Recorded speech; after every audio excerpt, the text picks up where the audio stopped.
So what do? You go up to somebody and you pitch your absolutely brilliant idea to them, and you tell them, look, boy, will you write me a check for $1 million?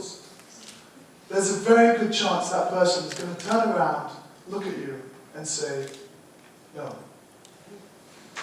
Now, if you approach that very same person with that same great idea and ask them to write you a check for $10,000, there's potential they might actually say yes. You go and pitch that same idea to 99 other people who all believe it's a great idea and who all write you a check for $10,000, you've just raised $1 million. My name is Haitham Nasr, and this is my story of crowdfunding.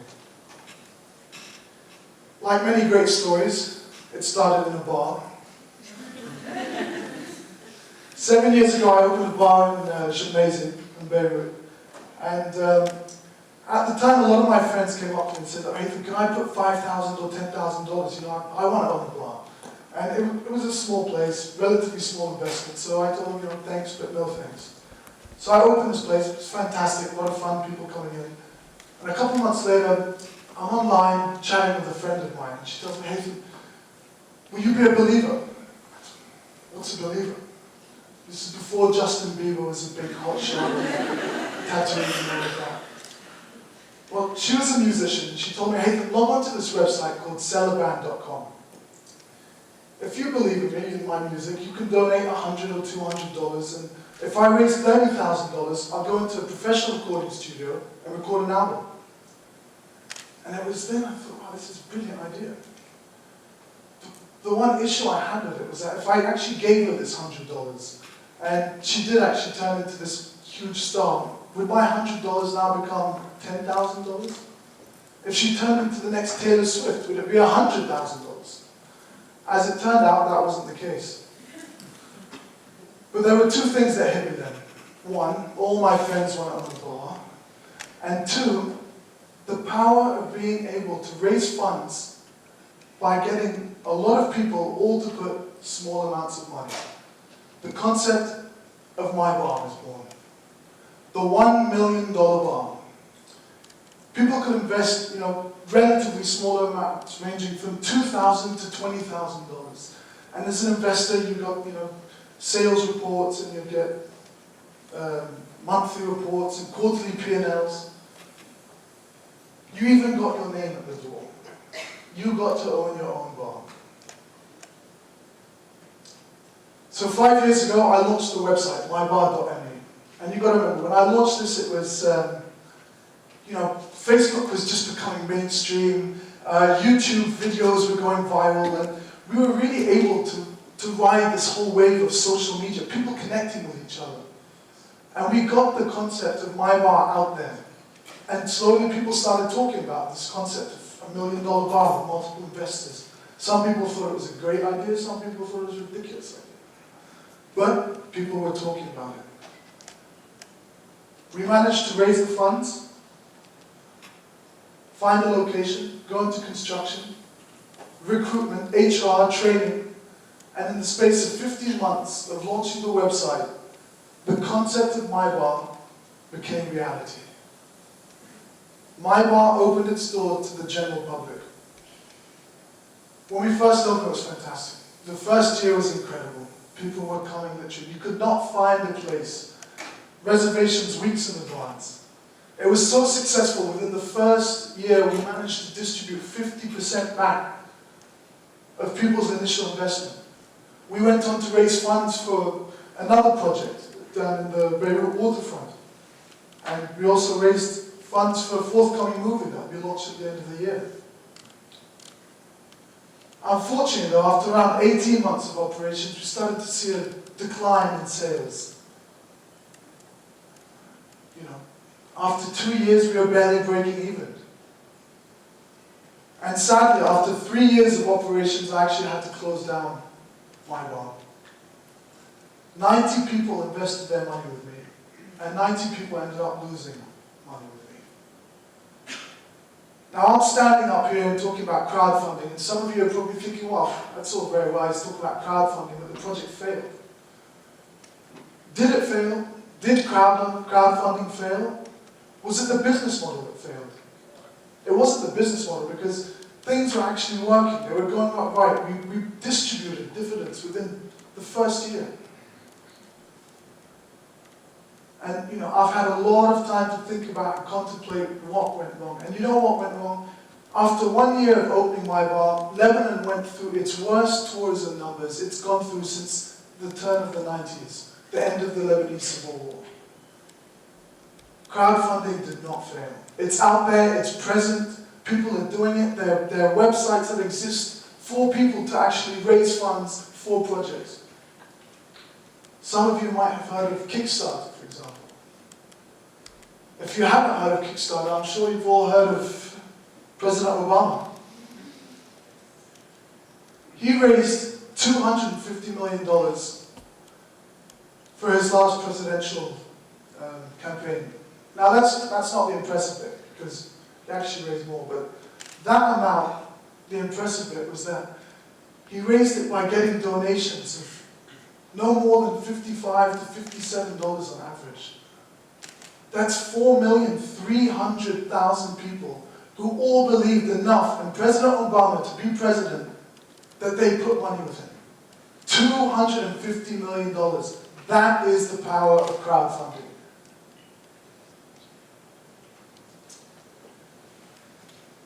Crowdfunding is the future. And I say this for a couple of reasons. With everything that's gone on, in the past 4 or 5 years, we had the subprime mortgage crisis, and then the subsequent fall of financial institutions, and the Eurozone and bailing out, and Greece, and now more recently Cyprus. And yes, things have done a little better over the past couple of months in terms of stocks and stuff. But I think during this time, people lost a bit of confidence with traditional forms of investments. They wanted something new.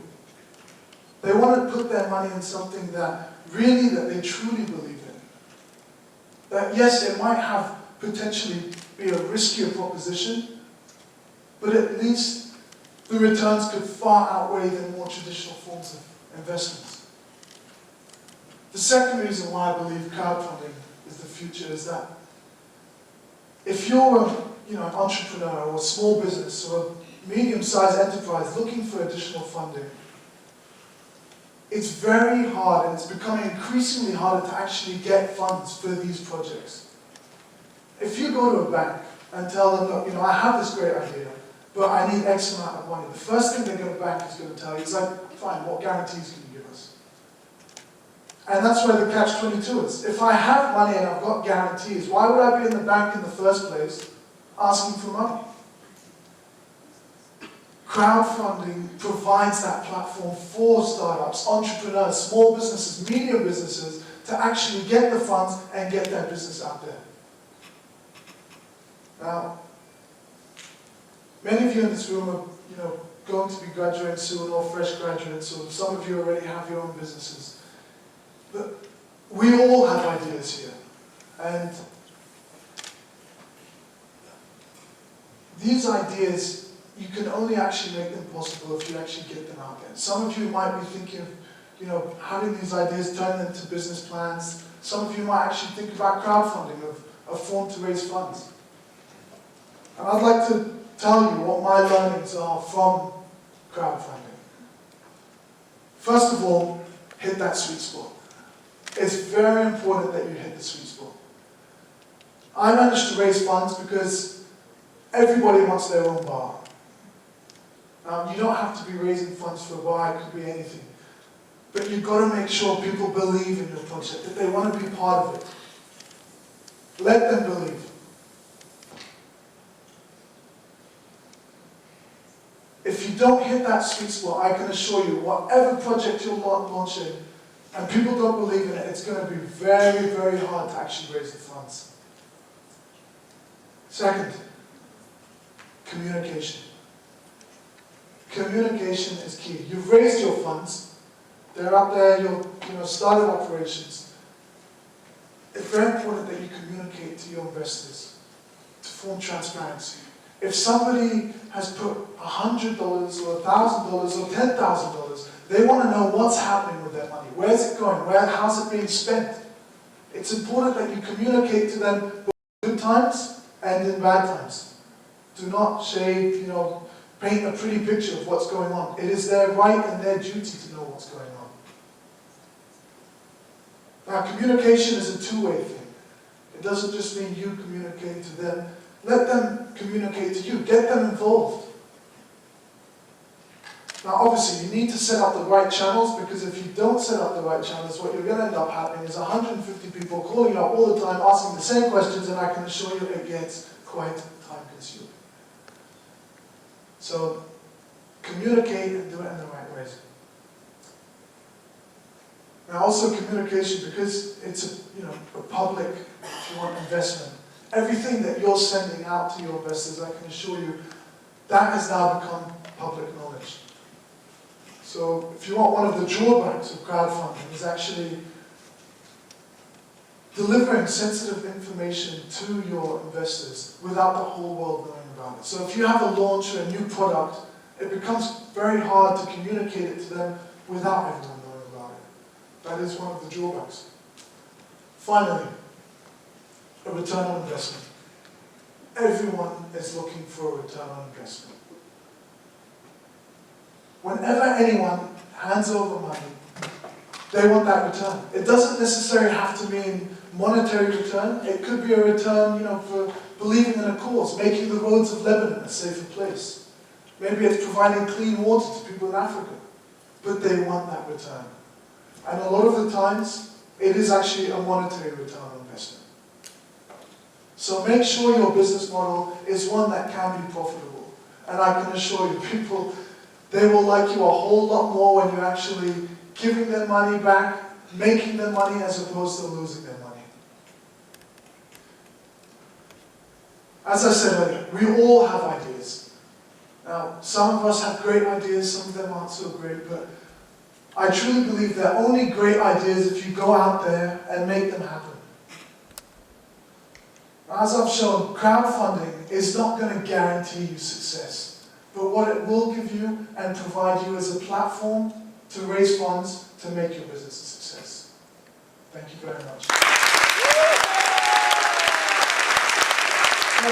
Just one last thing. Look, when everyone's leaving, if you'd all just like to leave me $10 at the door.